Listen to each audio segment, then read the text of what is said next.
What would you do if someone harmed your child? For these four mothers, the answer was clear: seek justice, no matter the cost. Their stories are gripping, emotional, and filled with tragedy, but they also reveal the incredible lengths a mother will go to protect or avenge her child.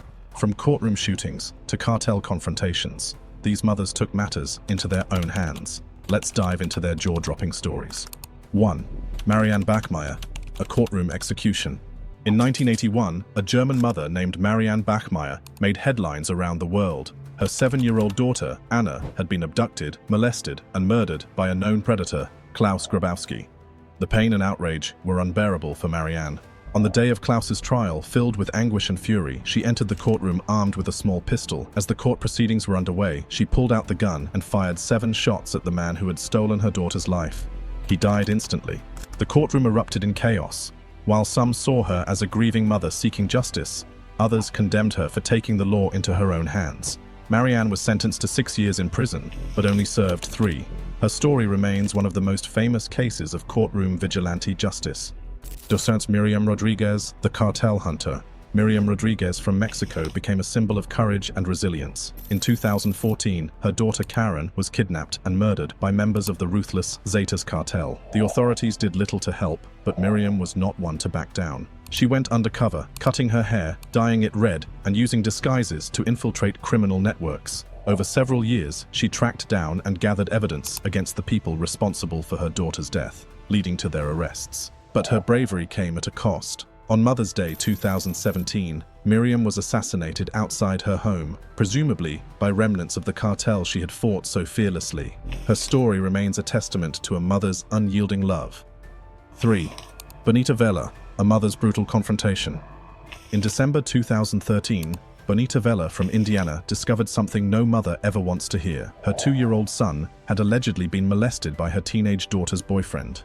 Enraged, Bonita lured the 18-year-old man to her home. For over 3 hours, she confronted and interrogated him. When he denied the allegations, Bonita took a box cutter and inflicted a brutal injury. She sliced his genitals. Despite her violent actions, Bonita avoided prison time, pleading guilty to battery and confinement. Her story sparked widespread debate about justice and the lengths a parent might go to protect their child. 4. Sarah Sands, the Avenger from East London.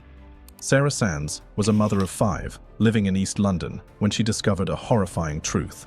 Her 3 young sons had been sexually abused by their elderly neighbor, Michael Pleasted, a convicted pedophile.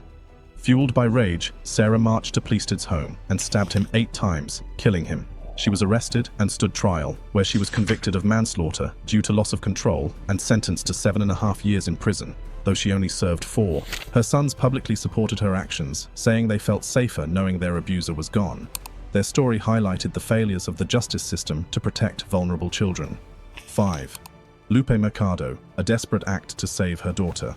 Lupe Mercado and her husband Barry Gilton were desperate parents from California. Their 17-year-old daughter had fallen under the control of a 22-year-old man, Calvin Sneed, who was attempting to traffic her. After failed attempts to get help from the police, the couple decided to take matters into their own hands. They followed Sneed to San Francisco, where he was shot and killed near Candlestick Park. The parents were arrested and charged with murder. While the prosecution painted them as cold-blooded killers, their defense argued that they were desperate parents trying to save their daughter from a life of exploitation. Their case remains controversial to this day. Thanks for watching.